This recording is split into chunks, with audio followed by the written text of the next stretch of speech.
All right, in this recording, we're going to talk a little bit more about immunization and how we get some of that immunological memory. The fact that when we're exposed to something, we have memory cells, we can respond to those same things much faster with any subsequent exposure. So in this whole PowerPoint, I'm not going to record the whole thing, but we're going to talk about the active immunization and also a little bit about passive immunization. In person, we'll talk about immune system testing. So the difference between active and passive immunization is active immunization is we are administering antigens so that the patient mounts an adaptive immune response. The patient sees those antigens, their B and their T cells respond to those antigens, they develop memory cells against them or for them, and then now their body knows what to do the next time they're exposed. This also, because we're administering those antigens, this is an artificial active immunization. It's artificial because we're exposing the patient to antigens. This is not something that they encountered in their everyday life, but it's an active immunization because we're expecting that immune system to actively respond and go through all of that B and T cell activation. Passive immunization is, again, those antibodies are given to them. They didn't actually make the antibodies. So an individual acquires immunity, they're immune to something, is because they were given antibodies made somewhere else, whether in another human or whether in an animal, but because they are now given those antibodies, they have that immunity. Big difference is passive immunization, their immune system didn't have to learn how to make those antibodies, and so that is not a long-term immunity. It's quick immunity, it is very helpful, it's very life-saving depending on what you're being immunized against, but there's going to be no memory cells made, and so that memory's not existent. This is just showing examples of once we developed vaccines for polio and measles, the number of cases of those have gone down significantly and saved thousands of lives. Now, not all vaccines are created the same. There are different vaccines.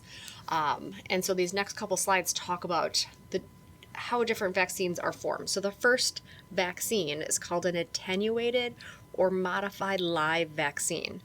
So we are using pathogens with a reduced virulence. So in that shot, there is the actual pathogen. There is the bacteria, there is the virus. It's alive, as live as a virus can be, but we've modified it so that it cannot cause disease. So maybe we've damaged it or changed it so the bacteria, a live bacteria, doesn't have a capsule anymore. So it can't hide itself from the immune system. But there's still enough antigens on that bacteria that our immune system can respond to it and fight a full immune response against it.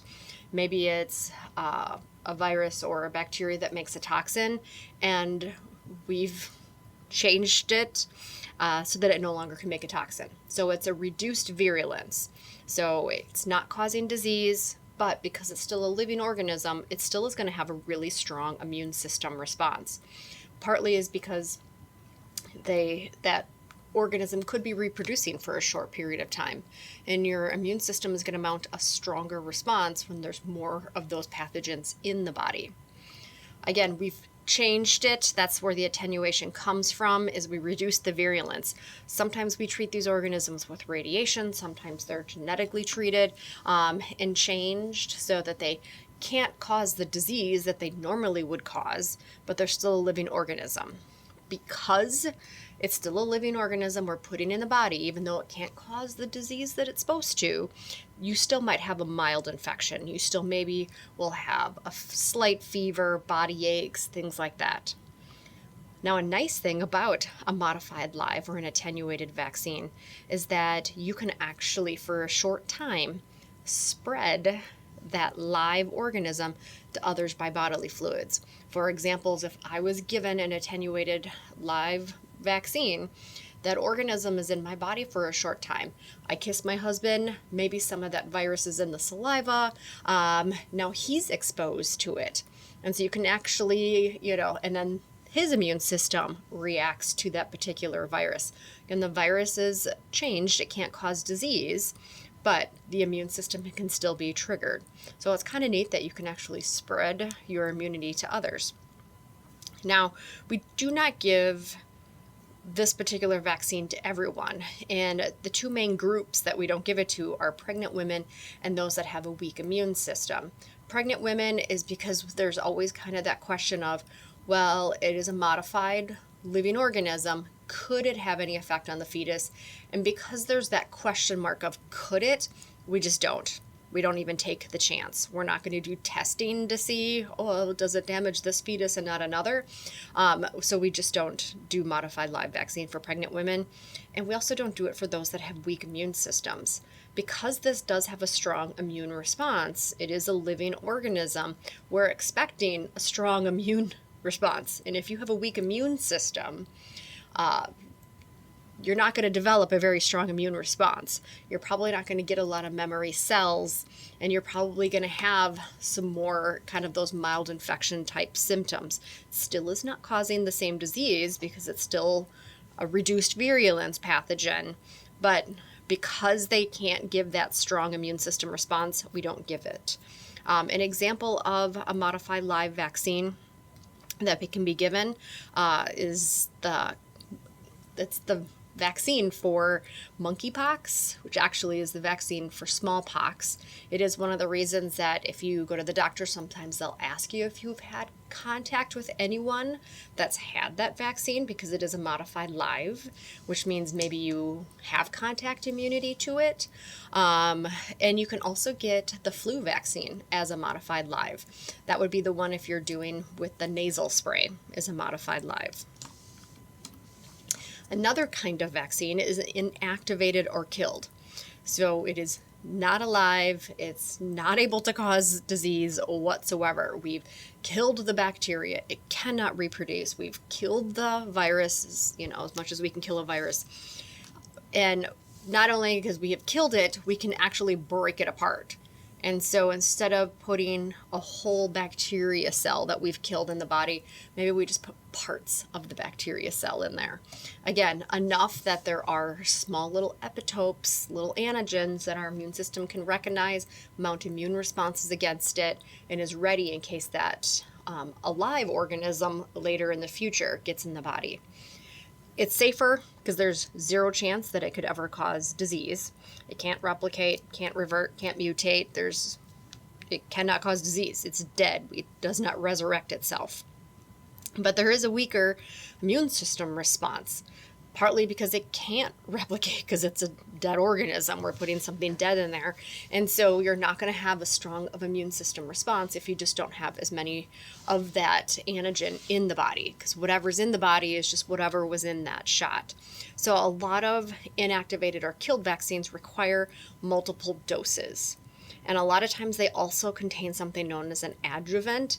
It's something that's added to it that increases the antigenicity, aka it's increasing our immune system response. It's there to stimulate more immune system cell receptors, to kind of wake our immune system cells up, to alert them that, hey, there's something around, you need to do something about it. These adjuvants might prolong how long that antigen hangs out in the body, or even at the injection site, so that it's really trying to get that maximum immune system response when we already know we're going to have a weaker immune system response. This is just showing examples of a subunit vaccine. Again, instead of putting the whole virus in the body, we can just take these little proteins that would be on the surface of the virus and put these in the body. So it's not the whole structure, it's just small little subunits. Again, our immune system can recognize these proteins, mount immune responses against it, and then we now will have cells that can recognize this structure and fight it off.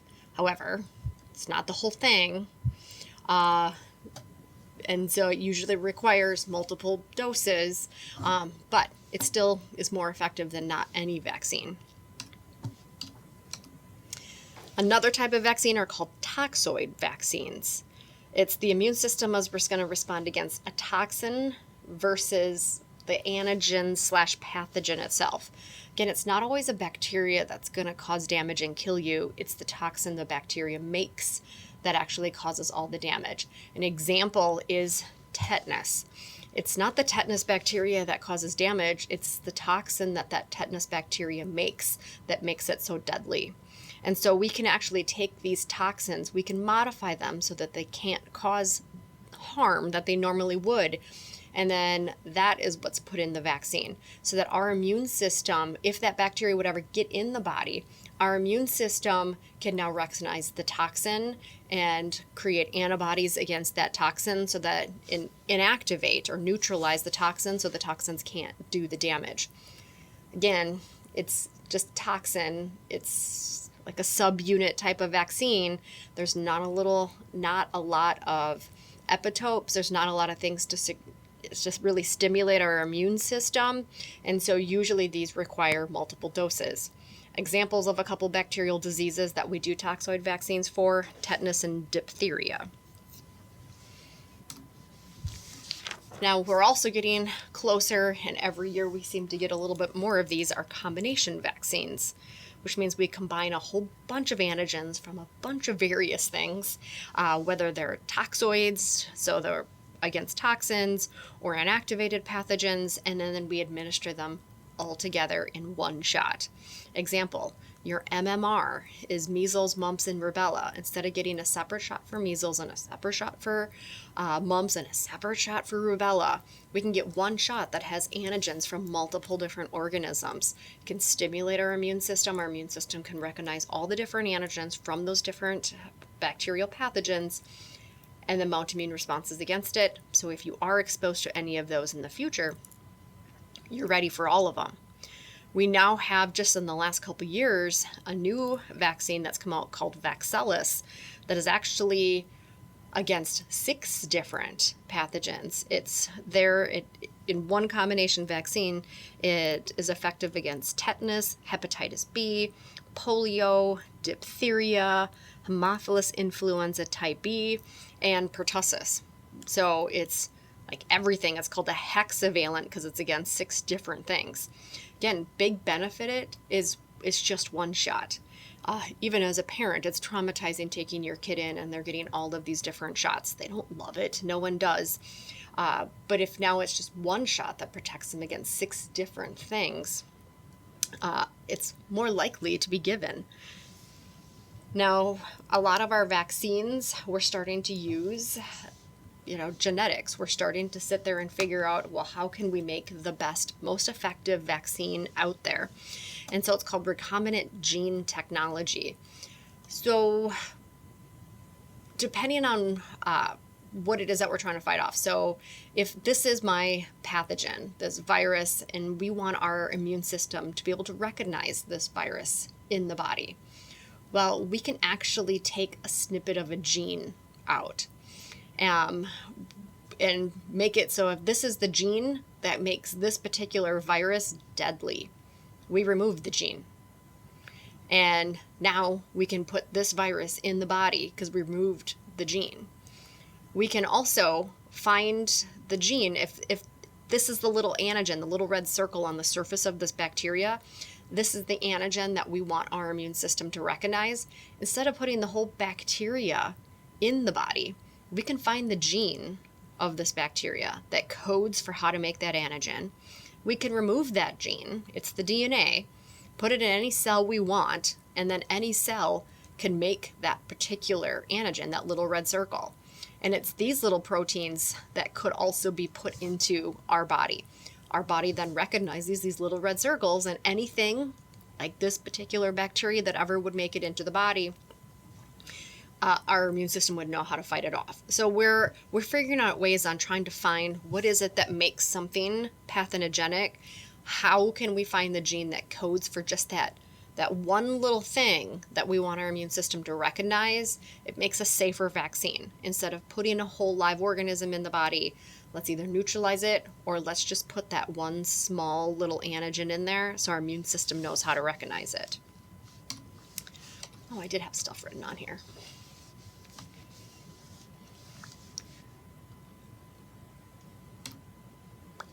This allows us to make large quantities of antigen instead of just waiting and harvesting one at a time. But it allows us to delete genes and make things harmless so that they can be part of a vaccine. Now, we do get a lot of vaccines. This is the CDC's recommendation of immunizations from birth to age 6. And so we've got vaccines that are given right at birth, 1 or 2 months. And then in that first year, there are a lot of vaccines and a lot of boosters given.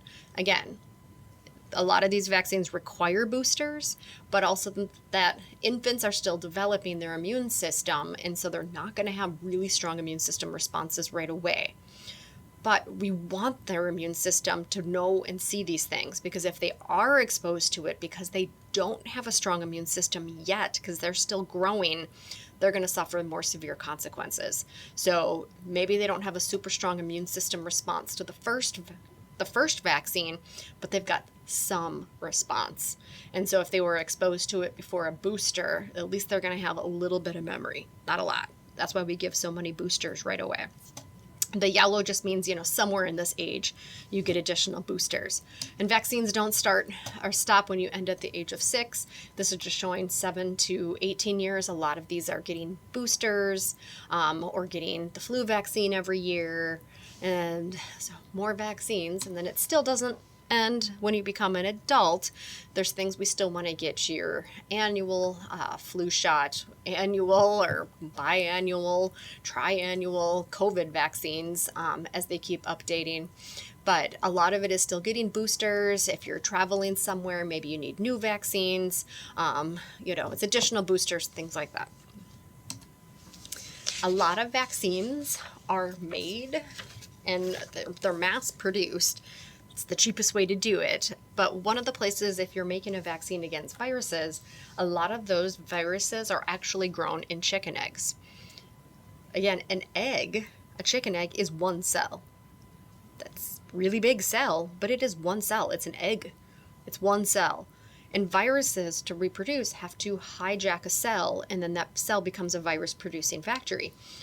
Well, a chicken egg is a really big cell. A lot of viruses can get made.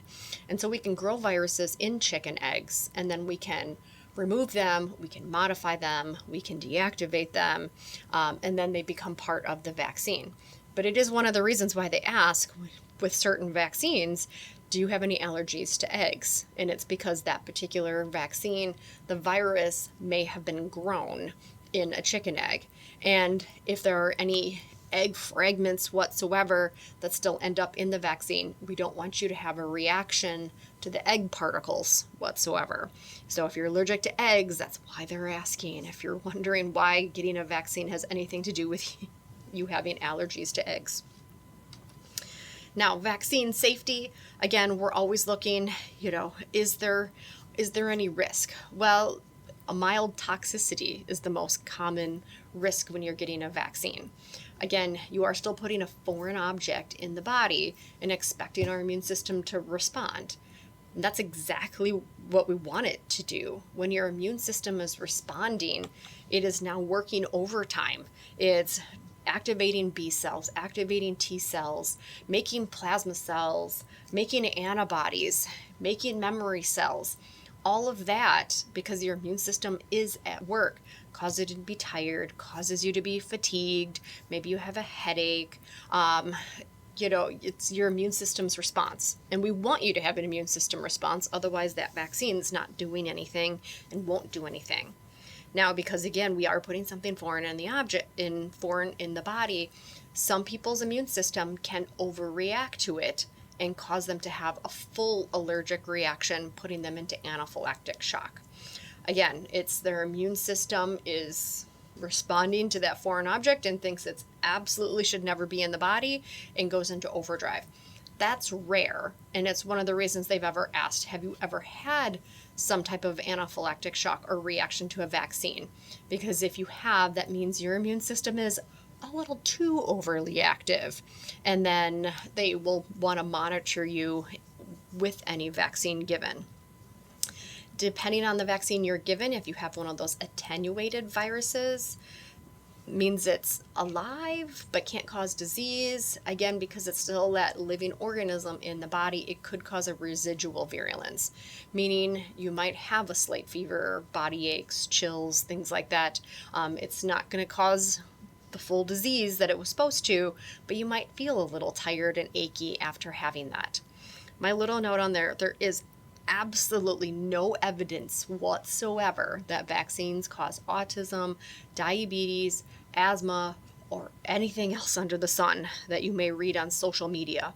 There is no evidence whatsoever. They've done so many studies, and there is no evidence that vaccines cause any of these.